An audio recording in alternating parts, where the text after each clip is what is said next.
Shalom. Bapak Ibu Saudara yang terkasih, selamat datang, selamat hari Minggu dan selamat beribadah di Gereja GKOI Jemaat Persekutuan. Guna menjamin kenyamanan bersama, mohon telepon genggam atau HP dinonaktifkan. Marilah berdiri dan kita awali ibadah kepada Tuhan dengan memuji saat ini saat indah.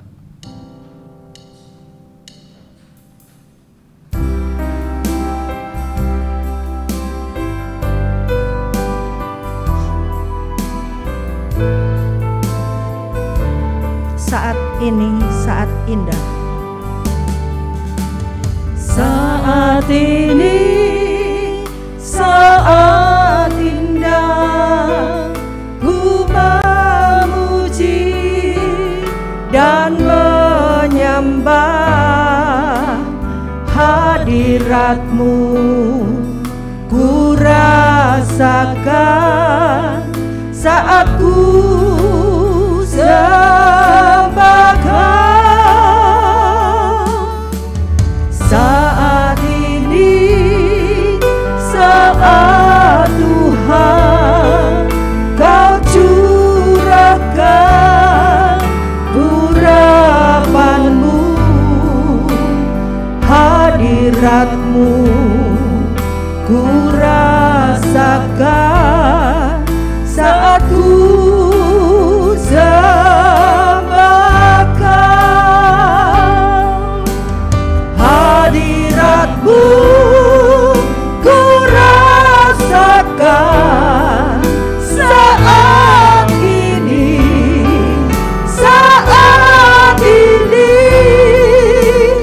Urapan-Mu ku rasakan saat aku menyembah Kau Tuhan.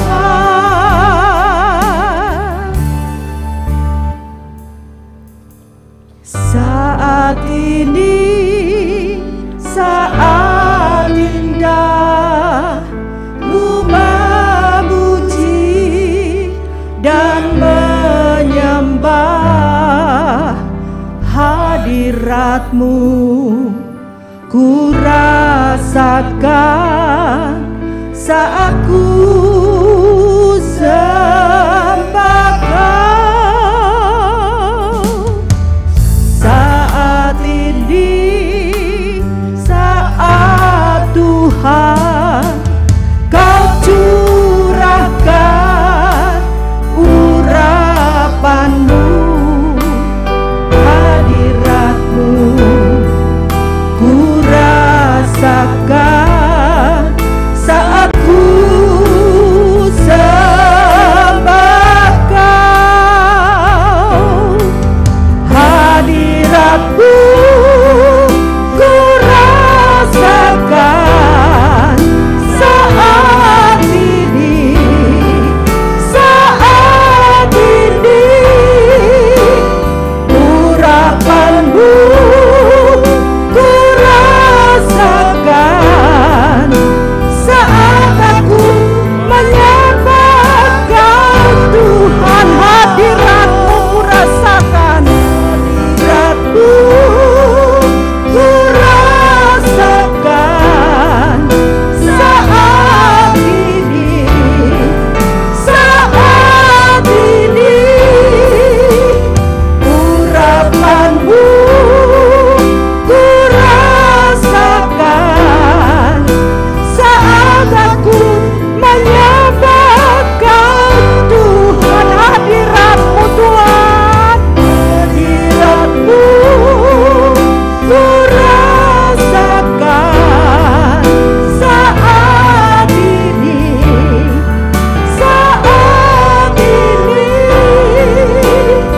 Urapan-Mu ku rasakan saat aku menyembah Kau Tuhan.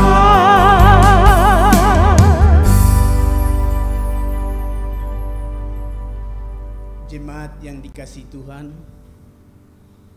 baik yang ada di sini dan baik yang ada di rumah, mari kita habiskan ibadah kita pada pagi hari ini.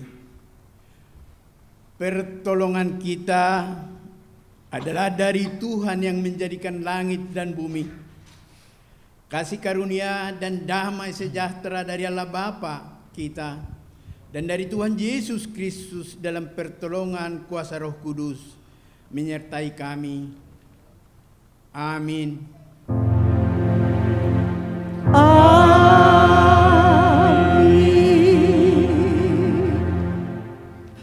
Ayat pembimbing pada hari ini terdapat di dalam Amsal 8 ayat 10 sampai dengan 11. Terimalah didikanku, lebih daripada perak, dan pengetahuan lebih daripada emas pilihan. Karena hikmat lebih berharga daripada permata. Apapun yang diinginkan orang tidak dapat menyamainya. Kita merespon dengan ku kagum hormat akan Kau.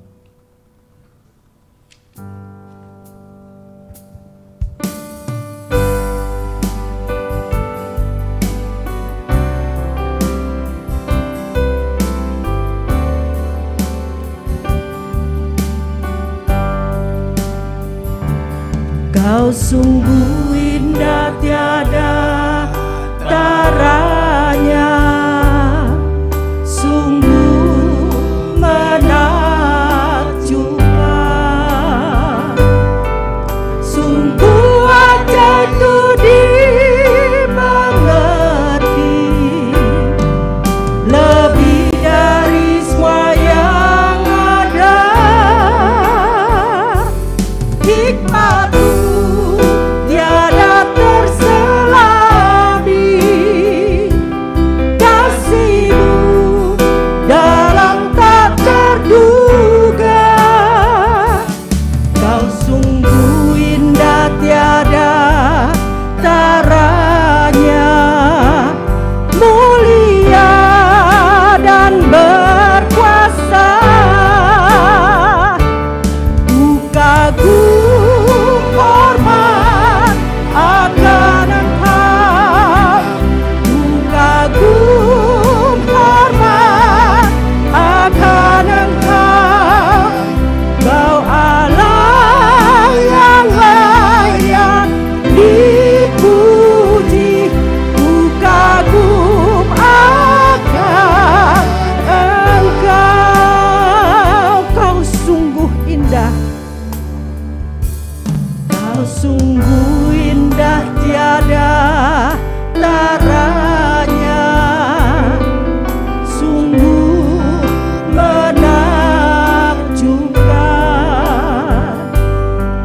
sungguh ajaib itu dimengerti, lebih dari semua yang ada. Hikmat-Mu tiada terselami, kasih-Mu dalam tak terduga. Kau sungguh indah tiada taranya, mulia dan berkuasa. Ku kagum hormat akan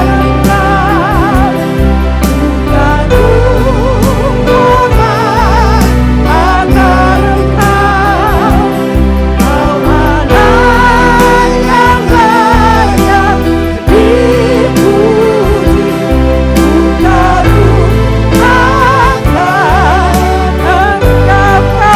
yang layak dipuji, layak dipuji, ku kagum akan dipuji, ku kagum akan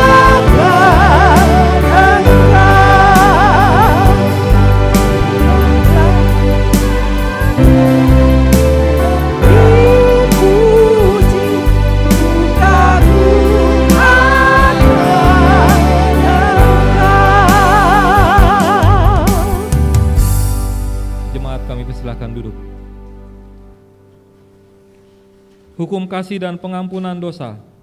Hukum kasih sebagai dasar hidup orang beriman terdapat di dalam Matius 22 ayat 37 sampai dengan 40 yang berbunyi, jawab Yesus padanya, kasihilah Tuhan Allahmu dengan segenap hatimu dan dengan segenap jiwamu dan dengan segenap akal budimu. Itulah hukum yang terutama dan yang pertama. Dan hukum yang kedua yang sama dengan itu ialah, kasihilah sesamamu manusia seperti dirimu sendiri.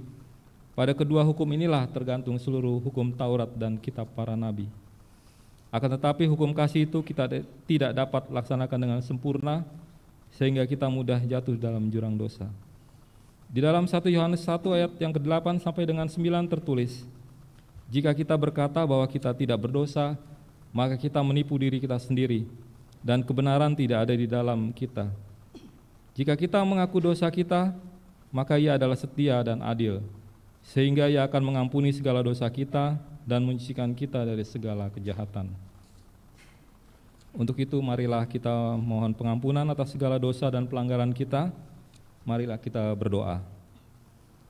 Ya Tuhan, kami sujud menyembah di hadapan-Mu dan mengaku akan segala dosa dan kesalahan kami, baik pikiran, perkataan maupun perbuatan. Ya Tuhan, kasihanilah kami, berilah kami pengampunan dan damai sejahtera. Bebaskanlah kami dari dosa-dosa kami dan baharuilah hidup kami dalam Yesus Kristus, Tuhan dan Juru Selamat kami. Terima kasih Tuhan, di dalam nama Tuhan Yesus kami berdoa dan mengucap syukur. Amin. Jemaat yang Tuhan kasih, kami undang untuk bangkit berdiri dan bersama umat Tuhan dari segala abad dan tempat, mari kita ikrarkan iman kita dengan segenap hati dengan mengucapkan bersama-sama. Aku percaya kepada Allah, Bapa yang Maha Kuasa, Khalik langit dan bumi, dan kepada Yesus Kristus anaknya yang tunggal Tuhan kita, yang dikandung daripada Roh Kudus, lahir dari anak darah Maria, yang menderita di bawah pemerintahan Pontius Pilatus, disalibkan, mati dan dikuburkan, turun ke dalam kerajaan maut, pada hari yang ketiga, bangkit pula dari antara orang mati, naik ke surga, duduk di sebelah kanan Allah, Bapa yang Maha Kuasa, dan akan datang dari sana untuk menghakimi orang yang hidup dan yang mati. Aku percaya kepada Roh Kudus, gereja yang kudus dan am, persekutuan orang kudus, pengampunan dosa, kebangkitan daging, dan hidup yang kekal. Amin. Jemaat dipersilakan duduk.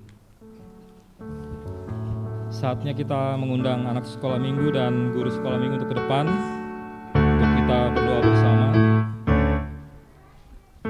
Dengar Dia panggil nama saya, dengar Dia panggil namamu, dengar Dia panggil nama saya, juga Dia panggil namamu. Oh giranglah, oh giranglah, Yesus amat cinta pada saya. Oh giranglah. Mari kita bersatu di dalam doa.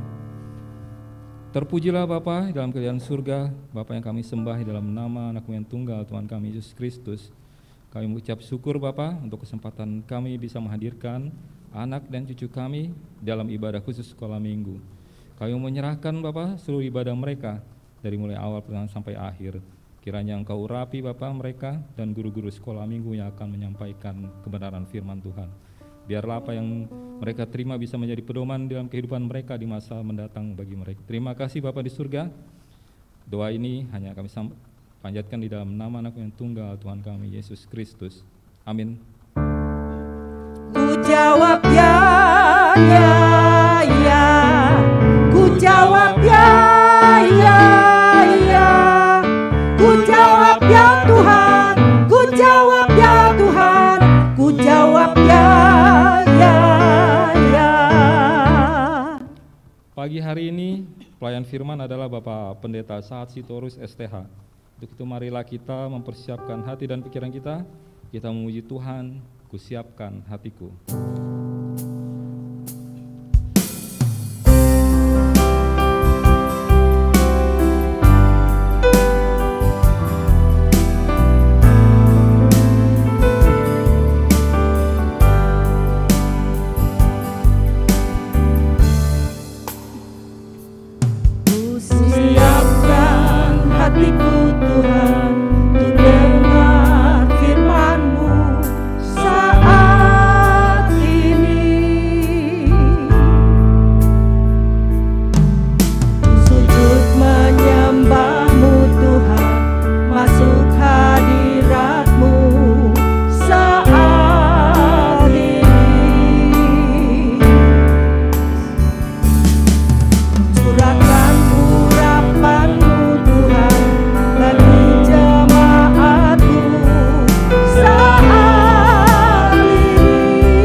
hatiku Tuhan, untuk dengar firman-Mu. Ku siapkan hatiku Tuhan, untuk dengar firman-Mu. Ku siapkan hatiku Tuhan, untuk dengar firman-Mu. Katakan, hatiku telah siap Tuhan untuk dengar firman-Mu. Hatiku telah siap Tuhan, untuk dengar firman-Mu.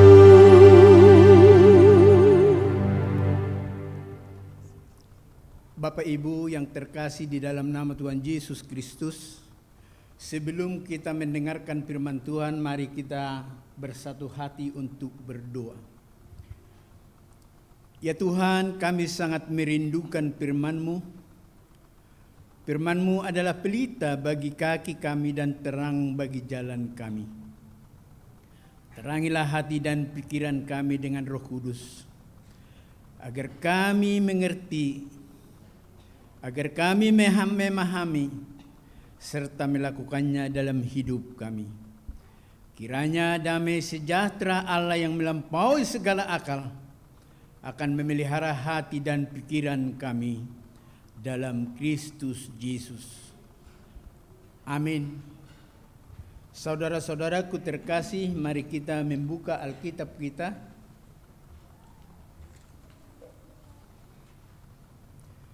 Firman Tuhan yang menjadi renungan kita pada pagi hari ini, Oktober tanggal 16 tahun 2022, sebagaimana tertulis di almanak kita, yaitu dari Injil Yohanes 15 ayat 9 sampai dengan ayat 17.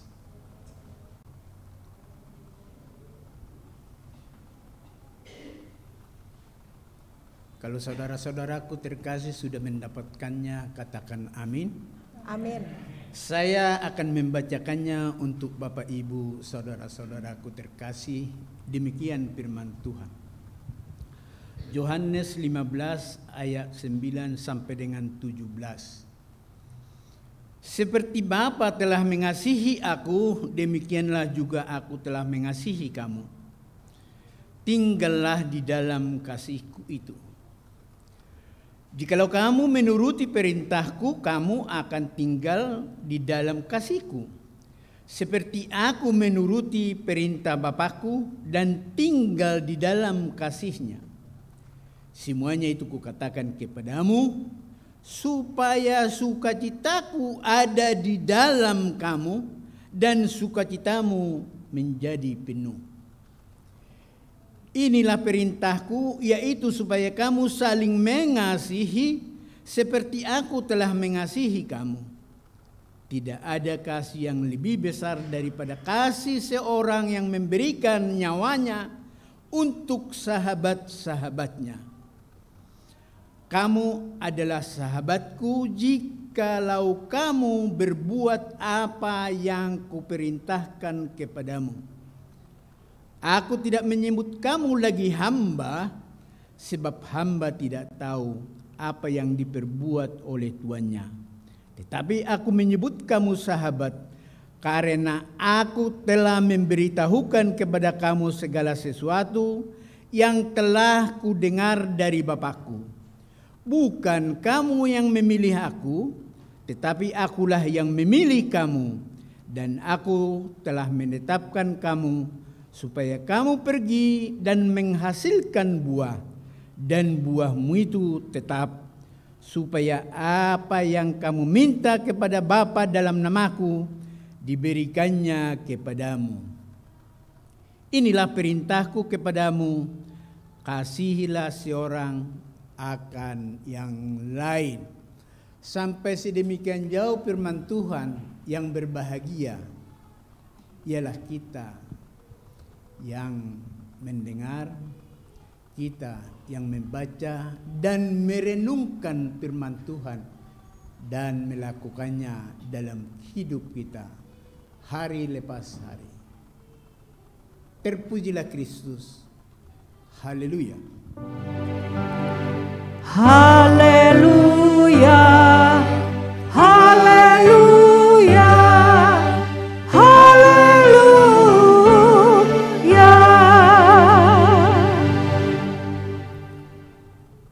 Saudara-saudaraku terkasih, tema daripada firman Tuhan yang akan mengajari kita pada pagi hari ini ialah merancang bentuk kepemimpinan sahabat. Luar biasa saudara-saudaraku. Pada umumnya kepemimpinan kita memperhatikan dan kita merasakan.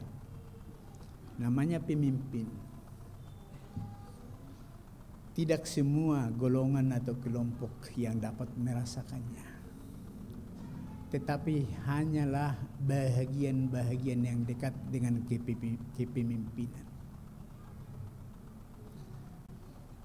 Tuhan menghendaki ada pemimpin sebenarnya untuk kasih itu boleh membumi, memasyarakat. Semua ikut merasakan.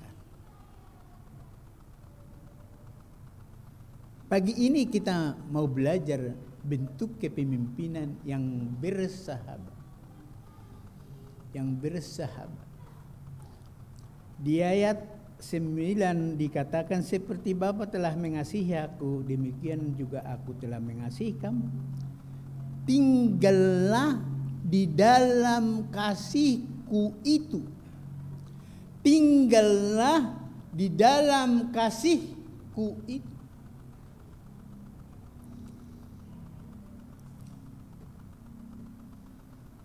Kalau berkata, aku percaya Tuhan Yesus, banyak. Aku orang Kristen, banyak.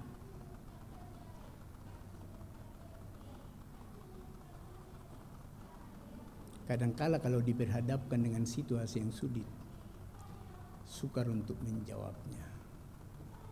Tetapi kita mau belajar kepada Tuhan Yesus. Kita bersyukur kepada Allah Bapa yang menyerahkan anaknya yang tunggal supaya kita sebagai manusia nyata melihat bagaimana manusia itu sebenarnya. Allah mengerti, Allah memahami hati manusia. Makanya Allah menjadikan inkarnasi, terbentuk manusia dari Allah sendiri, yaitu Yesus Kristus, lahir sebagaimana manusia lahir. Tapi beda saudara-saudaraku terkasih. Manusia anaknya lahir, sukacita luar biasa di rumah sakit yang termahal. Mungkin ada beberapa dari kita teman-teman yang sudah lanjut usia.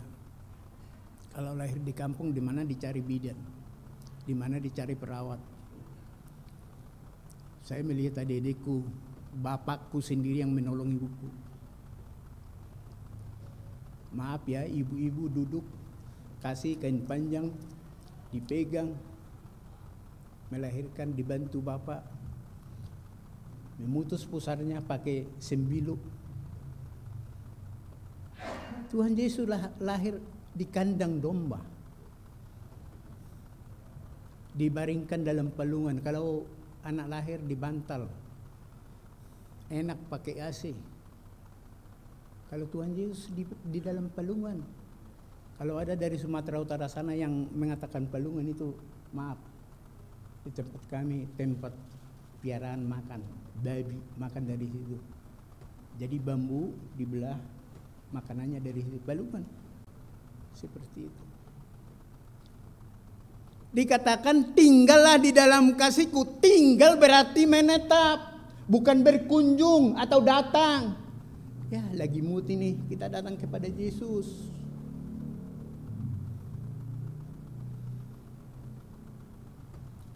Dikatakan kan di ayat 10, jika kamu menuruti perintahku, kamu akan tinggal dalam kasihku. Kalau kita tidak menuruti perintahnya, berarti kita tidak ada tinggal di dalam kasihnya. Makanya saya bilang tadi, jadi orang Kristen, orang percaya susah. Belum menuntut kesaksian hidup kita.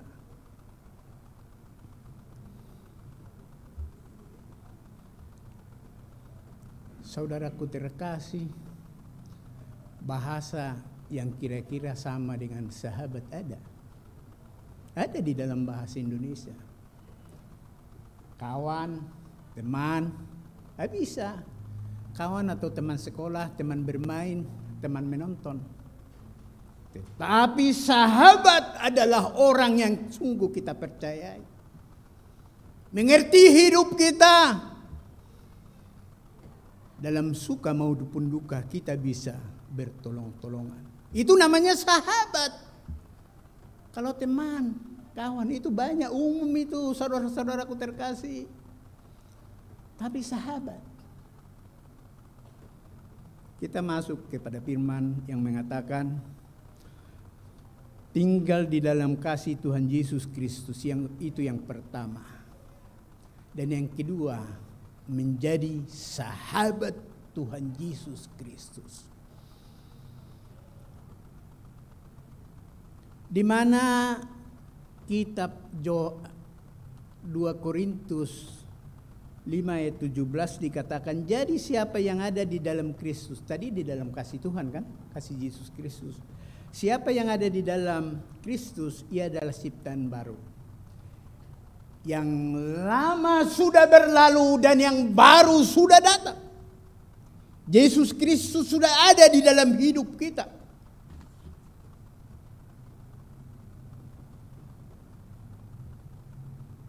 Kelakuan kita yang lama kita tinggalkan. Maaf, jangan melirik ke belakang. Istri Lot menjadi batu karam. Jangan melihat ke belakang, maju terus dengan iman ke depan. Masa-masa lalu kita tinggalkan. Jangan ingat masa lalu. Tapi kita lihat masa depan. Yang namanya tinggal di dalam kasih Kristus. Kasih itu ada hati. Coba perhatikan, kasih, mengasihi, di dalamnya ada hati. Saya mendengar, ya betul. Jahat pun memang ada hati. Tapi itu, maaf Bapak Ibu, itu hati yang benci, hati yang jahat, amarah, akar kepahitan. Tapi kasih yang saya perkatakan di sini ada hati, ada kesabaran. Ada kerendahan hati, kelemah lembutan, sama-sama hati. Bukankah karena amarah kita jadi berdosa? Amarah itu membuat kita tidak terkontrol.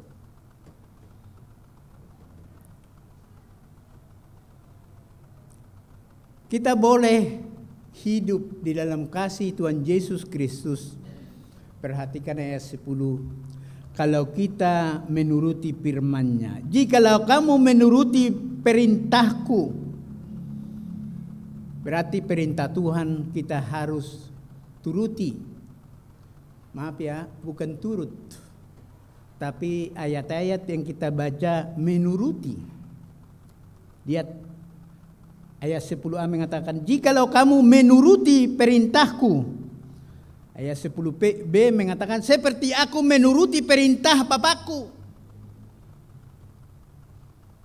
Masih kurang jelas Bapak Ibu bahasa Indonesianya. Kalau imam itu benar, takut akan Tuhan, rendah hati, lemah lembut. Saya ragu anak-anaknya kalau enggak lemah lembut. Saya ragu Bapak. Ragu saya. Saya sama anak-anakku sendiri saya katakan, sekali berkata kasar, sekali berkata baik. Kenapa harus kita memilih kata-kata yang jahat? Maaf ya Bu, maaf ya Pak. Berkata-kata baiklah. Ada perumpamaan di kampung kami di sana, di Batak sana. Tahu Bapak Ibu bambu? Bambu itu kalau tumbuh anaknya, apa yang namanya anaknya yang muda itu? Banyak itu kita makan jadi sayur. Itu tidak pernah anaknya yang tumbuh itu jauh dari batang bambunya, selalu dekat. Jadi saya ragu kalau umpamanya seorang bapak baik, rendah hati, lemah lembut, anaknya ngomong kasar, aduh. Tapi itu boleh terjadi. Di rumah dinasehatin dengan baik, lingkungan baik, tetapi pergaulan di luar sana. Makanya kita berjaga-jaga untuk anak-anak kita, anak keturunan kita.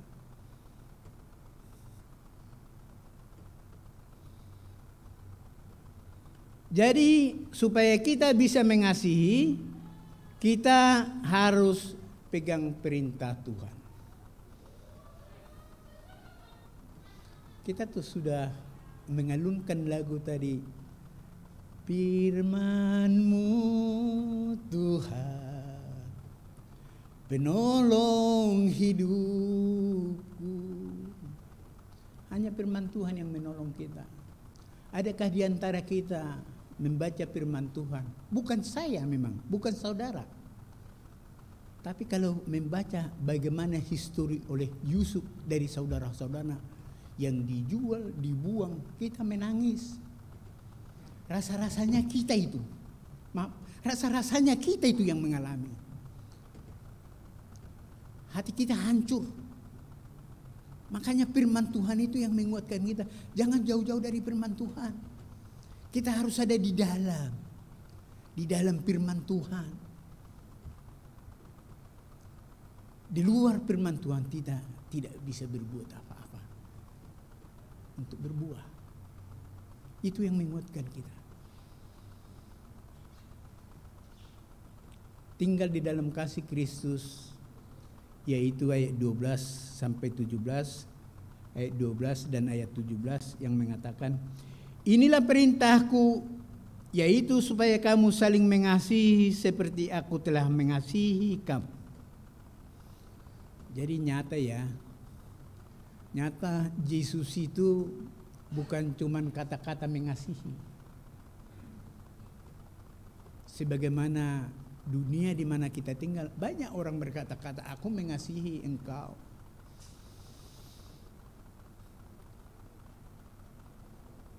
Tapi begitu ada pengorbanan, ibarat kata pepatah yang mengatakan, berat sama dipikul, ringan sama dijinjing. Tetapi ada orang yang melesetkan, bukan berat sama dipikul, sama-sama dijinjing. Kalau berat, ya tanggung sendiri katanya. Ya. Itu namanya ya bukan dari hati itu. Kita melihat di sini Tuhan Yesus berhati jujur, tulus. Makanya saya katakan tadi, mau berhasil di dalam kepemimpinan sahabat, kita belajar dari Tuhan Yesus. Kenapa Tuhan Yesus bisa? Oh, ada yang mengatakan, iya benar, dia adalah Tuhan. Tetapi 100% dia manusia, menderita di kayu salib. Ketuhanannya nggak ada di situ. Manusia memang pintar mempelesetkan. Dia disiksa itu benar-benar manusia 100%.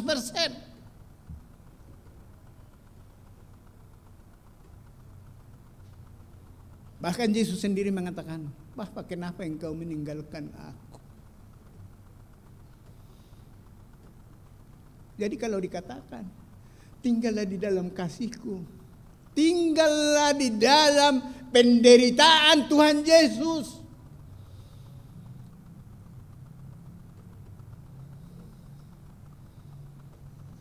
Kita harus tinggal di dalam penderitaan Yesus, yaitu selalu kita mengingat kembali, Yesus menderita untuk saya. Ya kalau cuma pencobaan begini, ya udah, saya ikut penggembalaan nikah nanti tanggal 12 November. Saya mengambilnya dari kitab Kejadian 2 ayat 16 sampai 23 yang mengatakan tidak baik manusia itu seorang diri saja, aku akan menjadikan penolong baginya. Gampang berkata-kata firman Tuhan, tetapi tidak sedikit anak-anak Tuhan yang ada di persimpangan jalan. Istri sudah menua, tidak seperti dulu muda. Istri bergairah, tidak waktu muda, tapi begitu tua sudah melemah. Ya, kalau bapak-bapak, ya banyak yang datang, datang penyakit. Maaf, kalau saya bilang tadi sama bapak-bapak majelis, saya ini Pak Bu ibarat robot hidup. Bapak dan Ibu melihat saya berdiri di mimbar ini kayak robot hidup. Stroke udah 2 kali. Ada anak saya di sini yang selalu menuntun saya mau periksa ke dokter. Tapi puji Tuhan, boleh saya mengangkat tangan, boleh saya melangkah karena kebaikan dan kemurahan Tuhan. Itu terjadi pada tahun 2008. Yang kedua, saya juga kena gula. Jadi makan dan minum pun harus dijaga. Karena kalau gula darah kita naik, kita persis kayak orang mau stroke, gemetaran dan ngomong tidak jelas. Yang ketiga, karena umur sudah menua, saya sudah dioperasi, maaf ibu-ibu, operasi prostat. Karena saya sudah lama periksa dan kontrol ke penyakit dalam. Bapak periksa dulu ke dokter jantung dan saluran darah. Saya juga sudah kena jantung, bocor jantung, tetapi puji Tuhan, hambanya dokter jantung, dokter Paskalis mengatakan, ini belum Pak, tidak harus kita pasang ring. Puji Tuhan, ini faktor usia. Jadi Bapak harus hati-hati.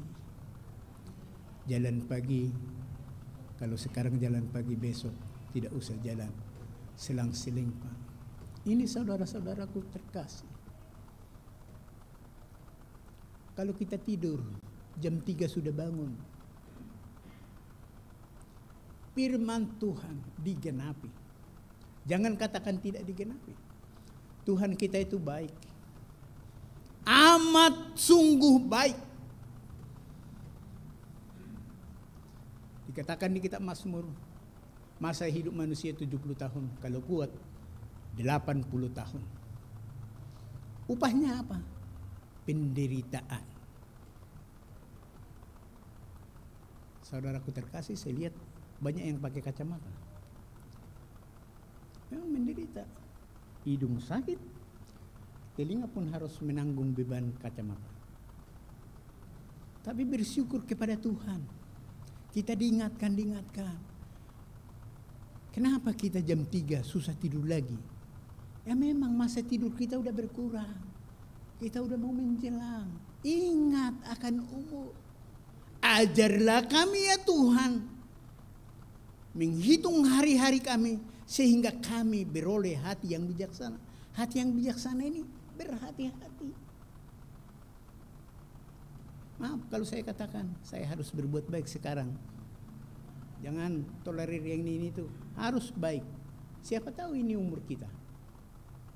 Ada diingat anak cucu kita bersaksi, bapakku baik, opungku baik, opaku baik.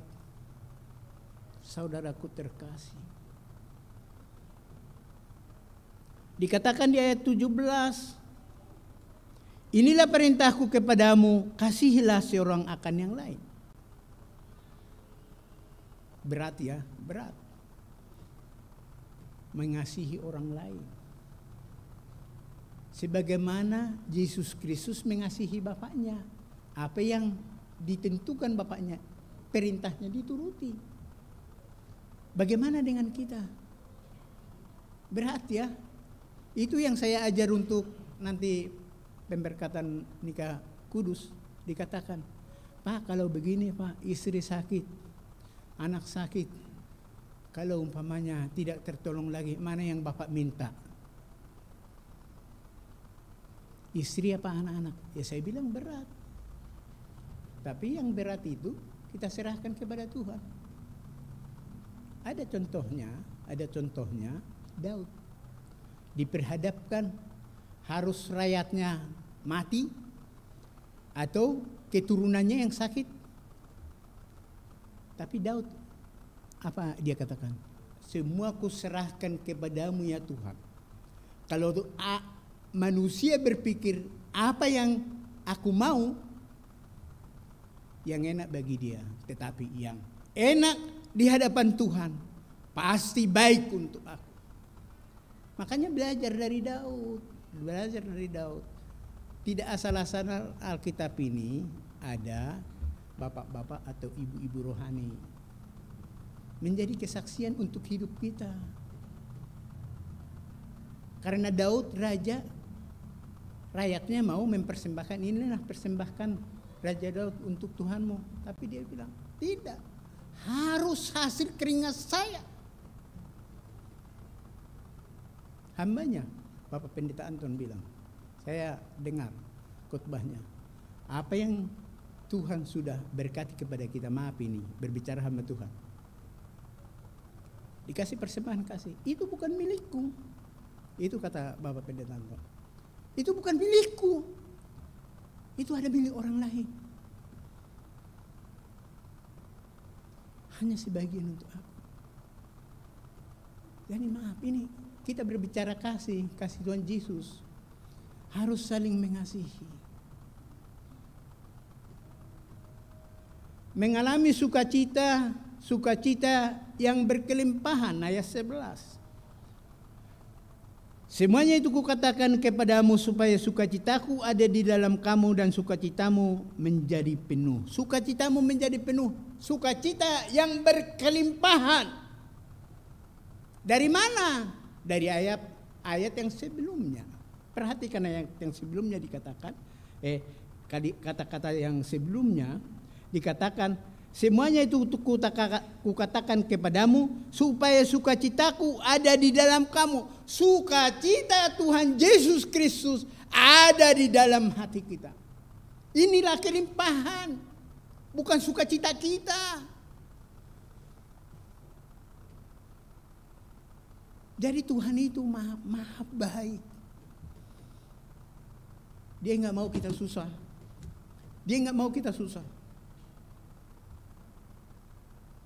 Sukacita yang berkelimpahan, sukacita Yesus Kristus harus ada di dalam diri kita.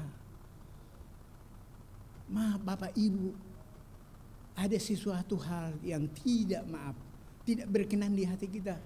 Jangan bermuram durja. Aduh, Tuhan Yesus itu baik untuk kita. Dia nggak mau kita susah.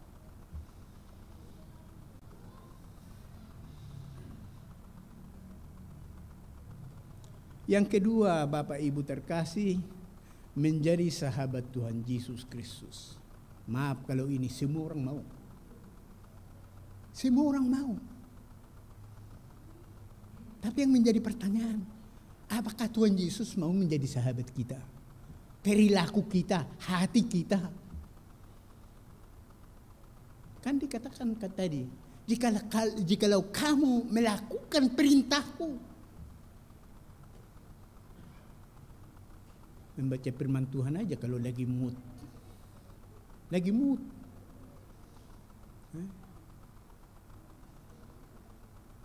Lihat istri kalau lagi mood. Lihat suami kalau lagi mood. Aduh, kasihan.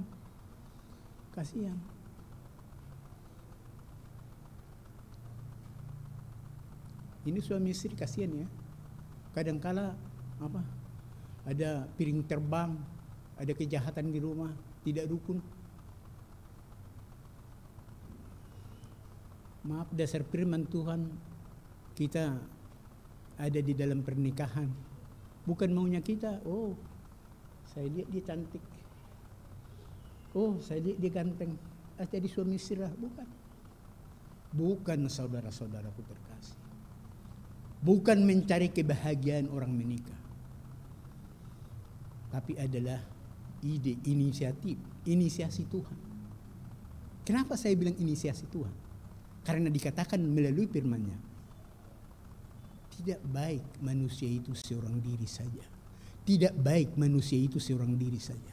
Tidak baik laki-laki itu seorang diri saja. Berarti Tuhan tahu hati saya. Tahu kesusahan saya. Tuhan mau hidup saya bahagia. Hidup saya ada di dalam Tuhan. Aku menjadikan penolong baginya. Dia ambil tulang rusuknya. Tulang rusuk yang diambil, maaf ibu-ibu ya. Maaf ibu-ibu. Tulang rusuk yang diambil. Bukan tulang kaki. Bukan tulang kepala supaya disanjung-sanjung istri. Bukan. Tulang rusuk yang dekat dengan hati, alat-alat vital, organ vital di dalam tubuh kita. Supaya kita close, dekat.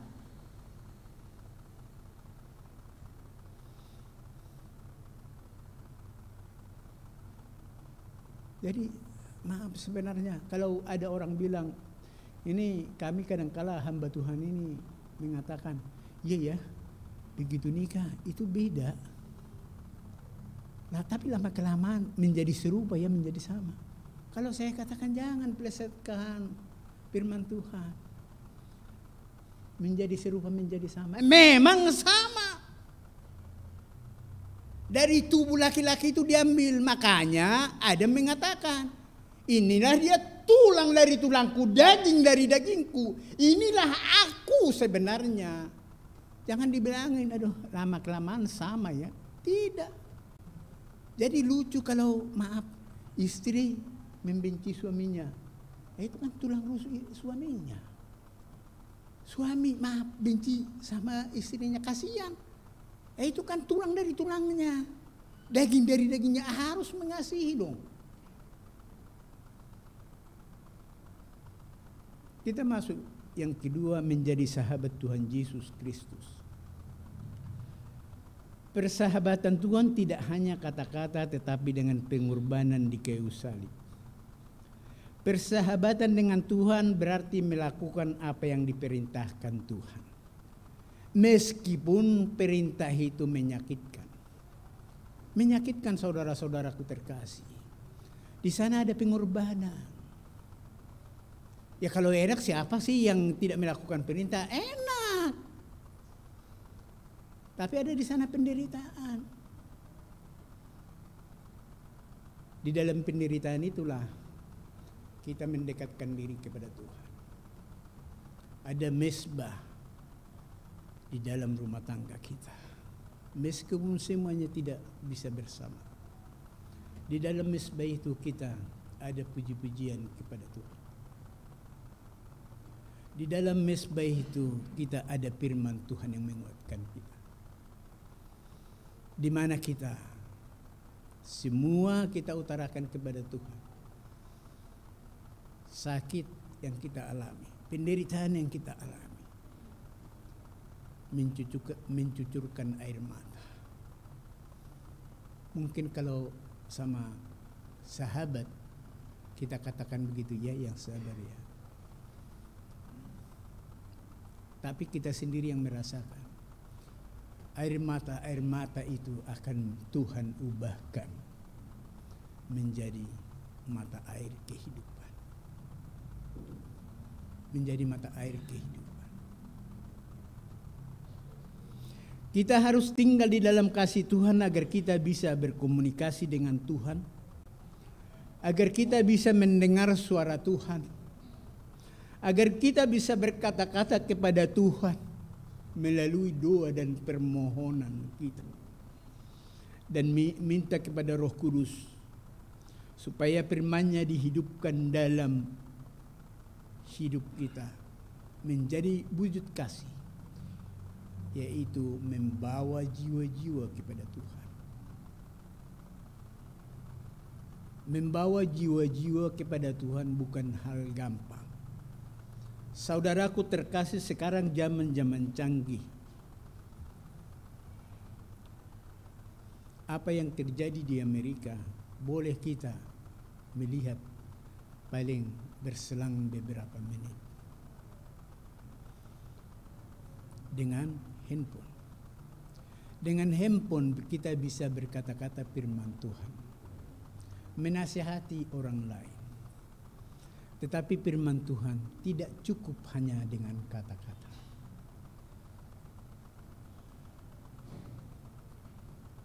Tetapi apakah kita menghidupi firman itu? Hidup kita itu sepadan enggak dengan firman Tuhan? Kalau itu cuma kata-kata, perbuatan kita jauh dari firman Tuhan, kita adalah pembohong. Kalau saya berkata-kata firman Tuhan dari mimbar ini, tapi hidup saya jauh daripada ini, saya adalah pembohong di mata Tuhan. Pendusta. Karena apa? Saya tidak melakukan firman Tuhan. Pernah enggak Bapak Ibu baca firman Tuhan itu adalah pedang bermata dua. Ini saya sampaikan bukan hanya untuk Bapak Ibu saudaraku terkasih, tetapi juga untuk aku ditusuk paling dalam, bahkan ke tulang-tulang sumsum.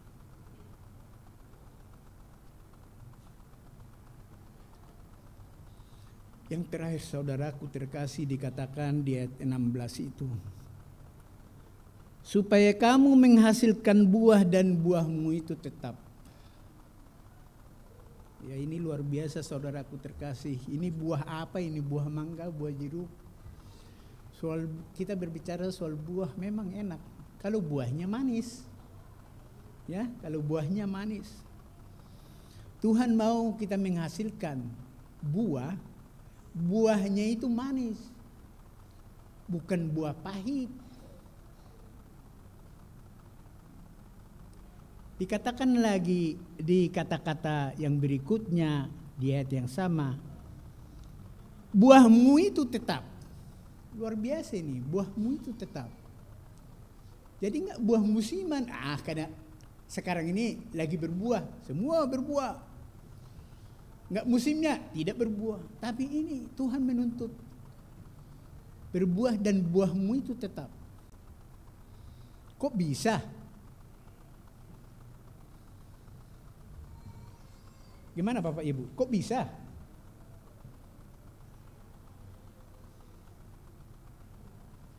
Ya bisa dong. Ini firman Tuhan, bukan akal pikiran kita. Bukan akal pikiran kita. Saya mencoba membuka di Yeremia 17 ayat 7 dan 8. Karena ada di sana mengandalkan Tuhan dan di sana ada ketaatan. Diberkatilah orang yang mengandalkan Tuhan, yang menaruh harapannya pada Tuhan. Mengandalkan Tuhan di atas segala-galanya. Harapannya hanya kepada Tuhan, bukan untuk dunia ini.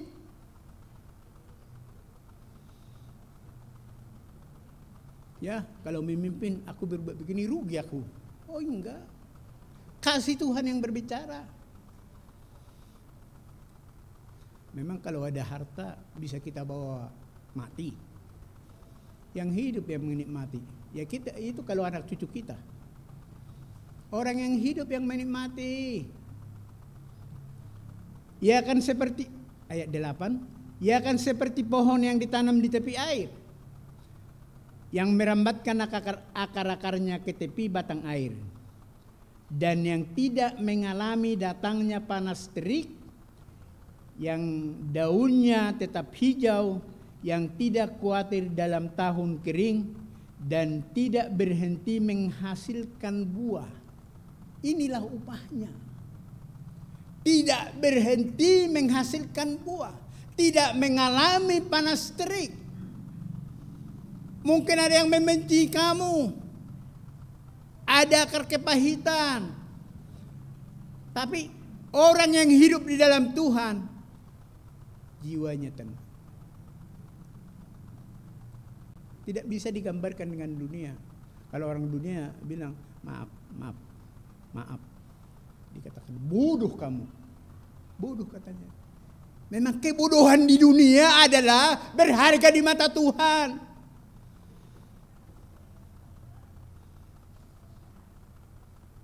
Sekarang ini ada ya apa yang mau perceraian ya. Maaf, siapa itu yang bintang, yang penyanyi apa itu penyanyi lagu. Cuman sekilas maaf, saya bukan penonton TV ya. Jadi kebetulan dibicarakan banyak orang. Siapa itu? Suaminya katanya memukul dia. Ini memang salah memukul istri. Terus sampai orang banyak tahu ya. Netizen tahu ya kan. Udah perceraian aja lah katanya. Tapi dia kembali mau rukun. Bodoh kamu katanya. Memang hal-hal yang begini. Kalau kita orang Kristen, apa yang dipersatukan Allah tidak bisa dipisahkan manusia. Itu ayat kita ya Bapak Ibu ya. Maka dari itu kita harus hidup di dalam kebenaran Tuhan. Kembali lagi kita ke firman Tuhan, mengatakan tidak berhenti menghasilkan buah. Kok bisa? Ya bisa, karena ini firman Tuhan. Mengandalkan Tuhan. Bukan mengandalkan musim dunia lagi berbuah. Bukan. Mengandalkan Tuhan. Saya mengingatkan untuk Bapak Ibu sekalian. Ini, maaf ya, kita mundur ke perjanjian lama. Di perjanjian lama itu kita mengingat bangsa Israel yang mau dibawa Tuhan ke dalam tanah perjanjian yang penuh madu dan susu. Tapi manusia, orang-orang Israel tidak percaya itu. Manusia. Tapi Tuhan sudah merencanakan untuk perbaikan manusia. Tapi manusia itu nggak percaya. Saya mau mencoba untuk mengingatkan Bapak Ibu dari kitab Ulangan 11. Kitab Ulangan 11 ayat 10 sampai 15. Saya akan bacakan untuk Bapak Ibu dan mari kita menyimak sebenarnya apa isi kebaikan kemurahan Tuhan itu. Sebab ketaatan akan Tuhan itu akan mendatangkan berkat. Ini bukan cuma kata-kata. Kenyataannya dengan demikian. Demikian firman Tuhan. Ulangan 11 ayat 10 sampai dengan 15. Pelan-pelan ya Bapak Ibu ya. Sebab negeri kemana engkau masuk untuk mendudukinya bukanlah negeri seperti tanah Mesir, dari mana kamu keluar, yang setelah ditabur dengan benih harus kau airi dengan jerih payah, seakan-akan kebun sayur. Tetapi negeri kemana kamu pergi untuk mendudukinya ialah negeri yang bergunung-gunung dan berlembah-lembah, yang mendapat air sebanyak hujan yang turun dari langit. Suatu negeri yang dipelihara oleh Tuhan Allahmu. Mata Tuhan Allahmu tetap mengawasinya dari awal sampai akhir tahun. Jika kamu dengan sungguh-sungguh mendengarkan perintah yang kusampaikan kepadamu pada hari ini, sehingga kamu mengasihi Tuhan Allahmu dan beribadah kepadanya dengan segenap hatimu dan dengan segenap jiwamu, maka Ia akan memberikan hujan untuk tanahmu pada masanya, hujan awal dan hujan akhir, sehingga engkau dapat mengumpulkan gandummu, anggurmu dan minyakmu. Dan Dia akan memberi rumput di padangmu untuk hewanmu, sehingga engkau dapat makan dan menjadi kenyang. Perhatikan saudaraku terkasih. Diingatkan kepada orang Israel, orang Yahudi, bukan seperti di tanah Mesir. Kamu harus mengairinya seperti kebun sayur. Tapi tanah di mana kamu akan pergi, itu gunung dan lembah. Akhirnya artinya apa? Terbatas air. Kalau rata mah enak. Orang-orang pintar mengatakan ada resapan air. Kalau gunung-gunung, begitu hujan langsung habis airnya. Tetapi Tuhan mengatakan, Tuhan akan memperhatikan. Tuhan tahu tanamanmu itu perlu diairi. Dan dikatakan pada saat mulanya akan diairi. Dan akhirnya, maaf, ada saat untuk tidak diairi. Maaf, di situ siapa penuntunnya?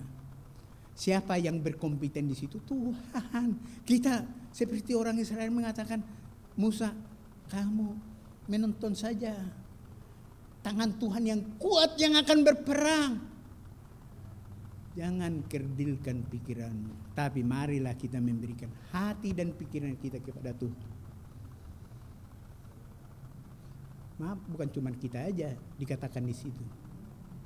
Binatang piaraan kita dipelihara, rumput dipelihara, bertumbuh subur untuk makanan binatang.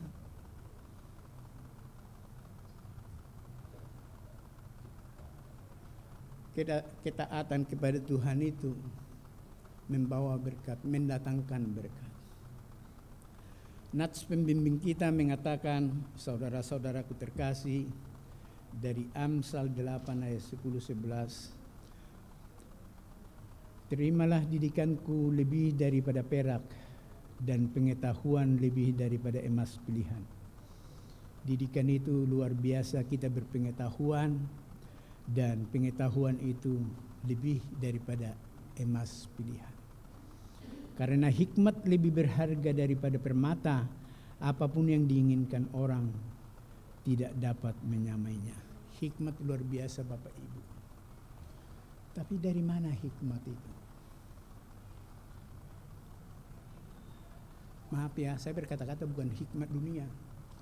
Karena orang cerdas, pintar, berpengetahuan, pendidikan tinggi, berhikmat. Bukan itu yang saya cari. Hikmat yang dari Tuhan. Hikmat yang dari Tuhan yang saya sampaikan Bapak Ibu. Mau tahu Bapak Ibu? Mari kita membuka kitab Ayub.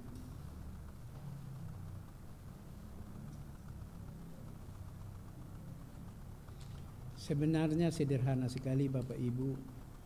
Apa itu hikmat? Pertanyaan pertama di Ayub 28 ayat 20 dikatakan di sana demikian. Hikmat itu dari manakah datangnya atau akal budi di manakah tempatnya? Pertanyaan ini. Tapi Tuhan berfirman, Dia berikan jawabnya. Yaitu di Ayub 20 juga, 28 juga.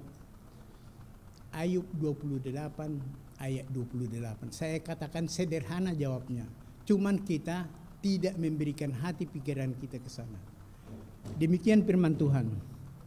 Tetapi kepada manusia Ia berfirman, sesungguhnya takut akan Tuhan itulah hikmat. Takut akan Tuhan itulah hikmat. Dan menjauhi kejahatan itulah akal budi. Jadi ini kita harus pelihara. Kita harus pelihara ini, takut akan Tuhan ini.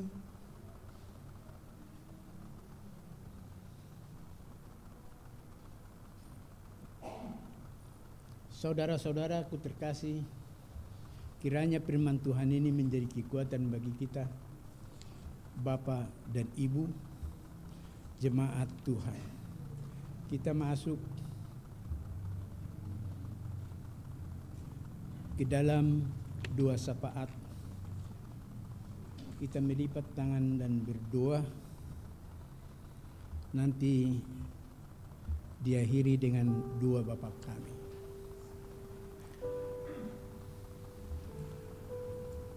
Bapa, dalam nama Tuhan Yesus Kristus, terima kasih ya Allah, ya Aba, ya Bapa. Bapa mengajarkan kami akan bentuk kepemimpinan bersahabat. Kami meminta kepada-Mu ya Tuhan, kuatkan teguhkan hati kami, supaya selalu menghidupi firman-Mu dan kami hidup berkemenangan. Berkati ya Tuhan gereja-Mu GKOI Jemaat Persekutuan.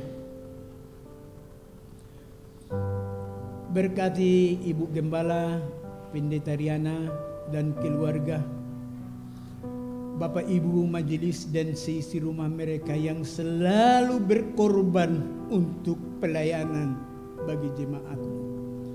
Tuhan memberkati. Demikian juga sidang jemaat, anak-anak sekolah minggu, remaja pemuda, persekutuan kaum bapak dan persekutuan ibu, dan juga lansia.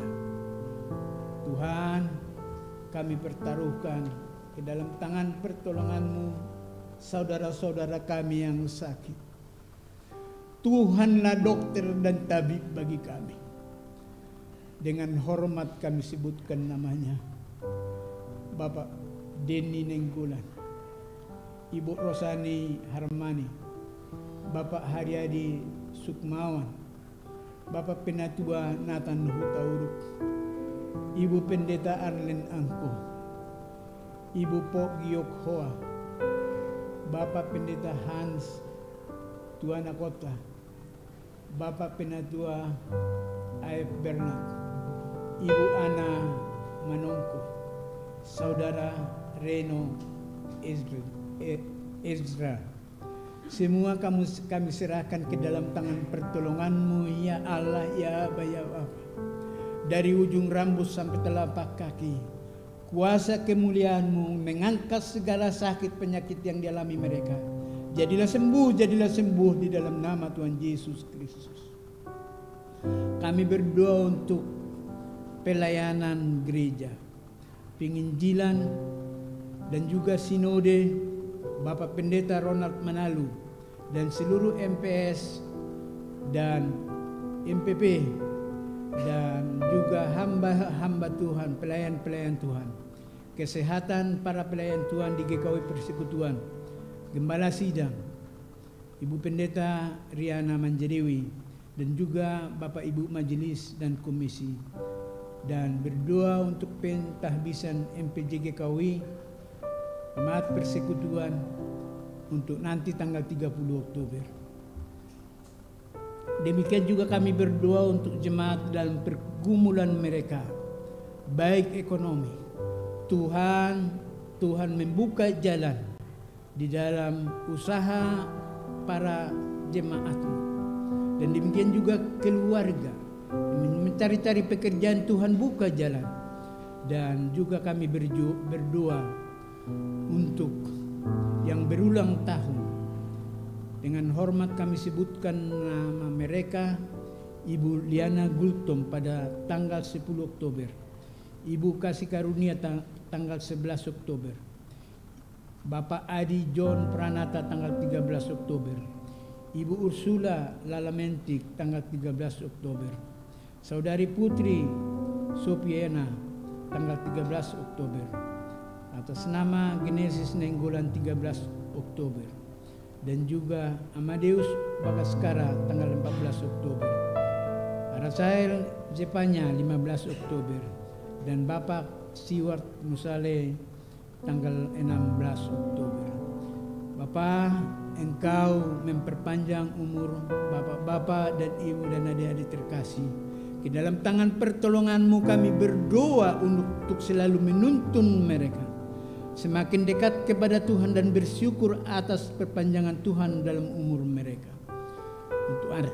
Untuk anak-anak sekolah minggu, Tuhan kami rindu anak-anak kami juga tetap hidup di dalam Tuhan, berkembang di dalam Tuhan, di mana mereka menuntut ilmu dalam studi. Untuk lingkungan juga kami berdoa sebagai gereja Tuhan. Tuhan menjamah hati para tetangga kami. Demikian juga tetangga sidang jemaat dimanapun berada. Tuhan menjamah hati mereka, sebagaimana kami gereja Tuhan, supaya kami hidup berdampak dengan lingkungan. Tuhan jauhkan gereja ini dari mara bahaya, pencurian, kebakaran, dan niat maksud jahat orang. Orang lalu lalang dari depan gereja Tuhan, jamah hati mereka. Bila mereka bermaksud jahat untuk gereja, Tuhan yang berperkara. Oleh kuasa darah Yesus Kristus, mereka diteguhkan hatinya. Bapa di dalam surga, kami berdoa untuk bangsa dan negara kami.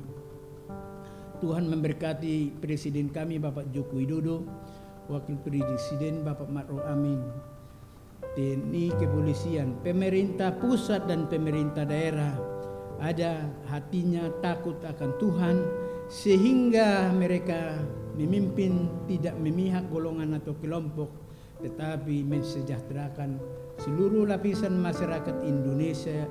Ya Allah, ya Aba, ya Bapa. Pandemi COVID-19, Tuhan kami memohon, Tuhan melalukan dari negeri kami tanah air Indonesia, sehingga ekonomi dan kehidupan masyarakat bisa normal kembali. Terima kasih Bapak di dalam surga.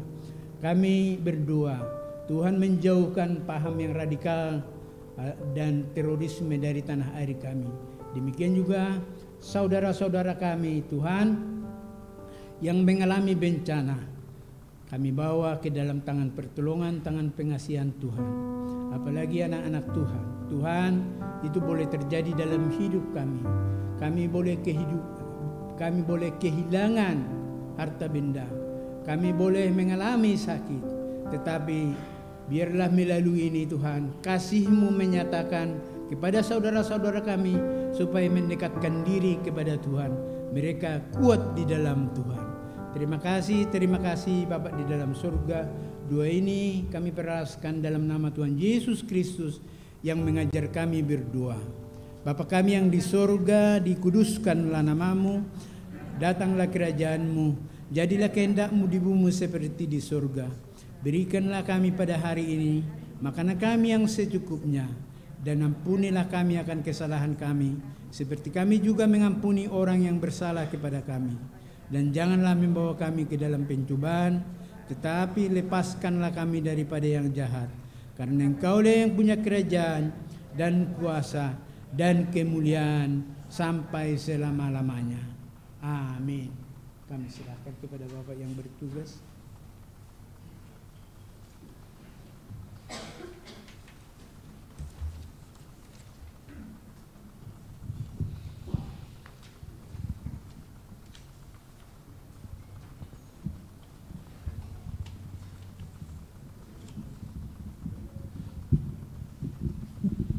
Saudara-saudara, marilah kita membawa persembahan kita sebagai tanda syukur kepada Tuhan, sambil mengingat firman Tuhan dalam Amsal 3 ayat yang ke-9.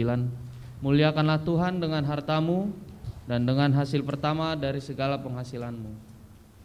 Alur persembahan akan dilakukan seperti biasa, dimulai dari sebelah sisi kiri saya, berlanjut sampai dengan selesai. Kita sembari persembahan dijalankan, kita menyanyikan lagu Bawa Persembahanmu.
Padamu tidak tertandingi oleh apa saja pun dalam dunia.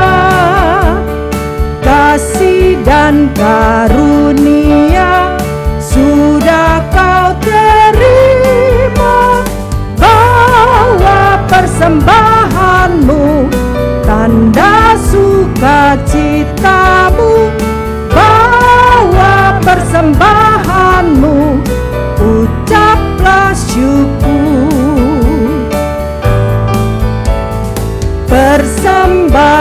serahkan dirimu untuk Tuhan pakai, agar kerajaannya makin nyatalah. Damai dan sejahtera diberikan Tuhan. Bawa persembahanmu, randa sukacitamu. Bawa persembahanmu, ucaplah syukur. Bawa persembahanmu, tanda sukacitamu. Bawa persembahanmu, ucaplah syukur. Bawa persembahanmu, tanda sukacitamu. Bawa persembahanmu, ucaplah syukur. Bawa persembahanmu, tanda sukacitamu. Bawa persembahanmu, ucaplah syukur. Bawa persembahanmu, ucaplah syukur.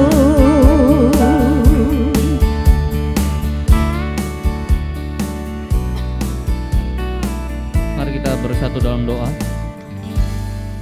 Allah Bapa di surga, kami mengucap syukur dan terima kasih karena mendapat kesempatan untuk membawa persembahan ini. Sebagai ungkapan syukur ke hati kami atas kelimpahan berkat Tuhan dalam hidup kami, dengan kerendahan hati kami mohon terimalah dan jadikanlah semua ini sebagai saluran berkat dalam pelayanan gerejamu. Demi kebesaran kerajaan-Mu, dalam nama Tuhan Yesus kami berdoa dan mengucap syukur. Haleluya, amin. Tambahan Warta Jemaat 16 Oktober 2022. Terima kasih kepada Bapak Pendeta Sahat Sitorus atas firman Tuhan yang sudah disampaikan. Tuhan memberkati keluarga Bapak dan pelayanan Bapak. Yang kedua ada PA Sektor Gabungan akan dilaksanakan pada hari Selasa 18 Oktober 2022 pukul 20 melalui Zoom. Selanjutnya ibadah PW akan diadakan pada hari Rabu tanggal 19 Oktober pukul 10 pagi di gereja.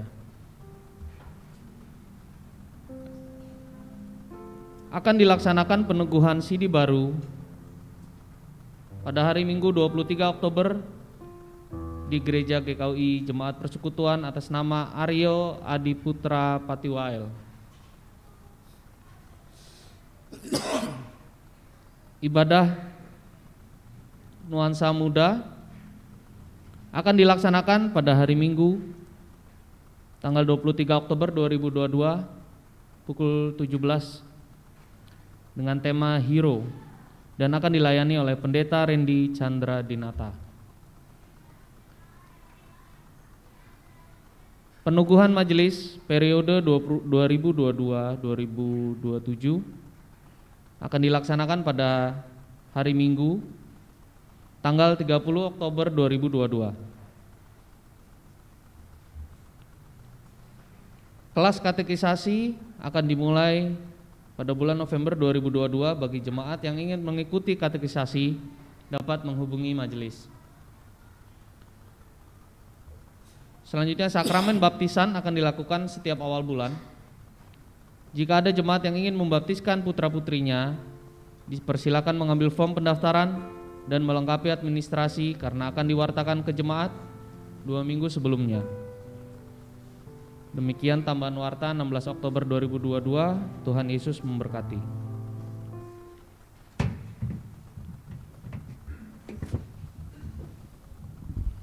Sebelum kita mengakhiri ibadah pagi siang hari ini, mari kita berdiri dan menyanyikan Ku Cinta Keluarga Tuhan.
betapasnya ku menjadi keluarganya Tuhan.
Saudara-saudaraku terkasih, lakukanlah firman Tuhan yang kau dengar, yaitu kita tinggal di dalam kasih Tuhan Yesus Kristus dan menjadi sahabat-sahabat Tuhan Yesus Kristus untuk menerangi dunia di mana kita berada.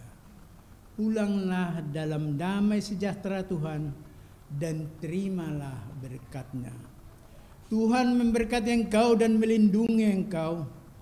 Tuhan menyinari engkau dengan wajah-Nya dan memberi engkau kasih karunia.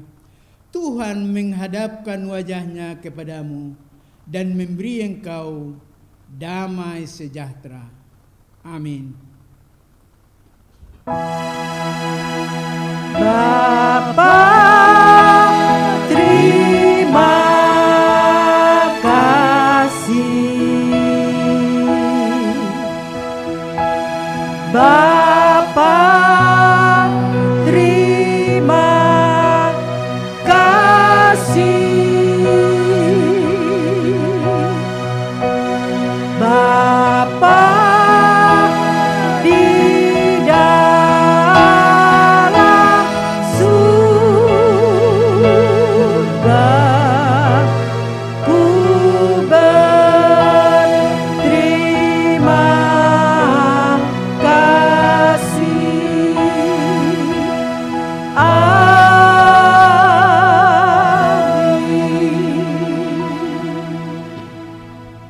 Saat teduh,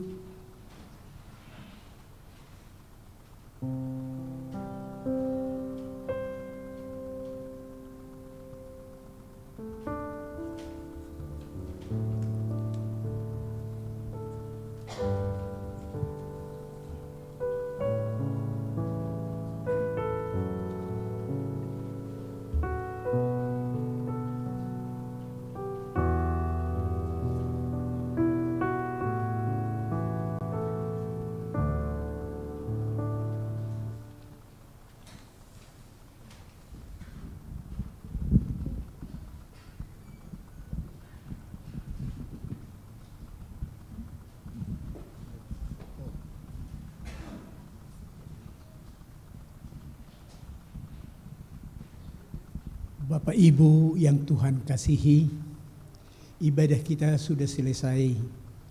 Untuk Bapak Ibu yang ada di rumah ibadah ini, demikian juga saudara-saudaraku terkasih yang mengikuti ibadah ini di rumah masing-masing. Tuhan selalu menyertai kita. Jangan takut, Tuhan kita itu setia. Tuhan kita itu tidak berubah. Dahulu, sekarang, sampai selama-lamanya. Tetap Dia yang penuh kasih bagi kita umat ciptanya. Terpujilah Kristus. Amin. Selamat hari Minggu Bapak Ibu.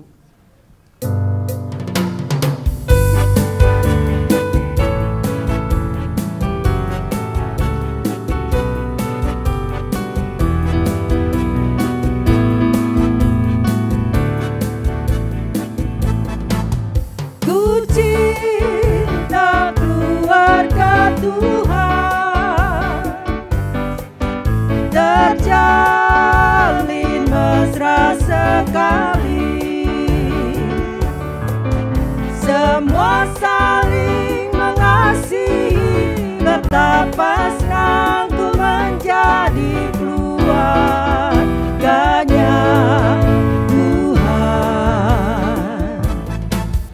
Ku cinta keluarga Tuhan, terjalin mesra sekali. Semua saling mengasihi, betapa senang ku menjadi keluarga.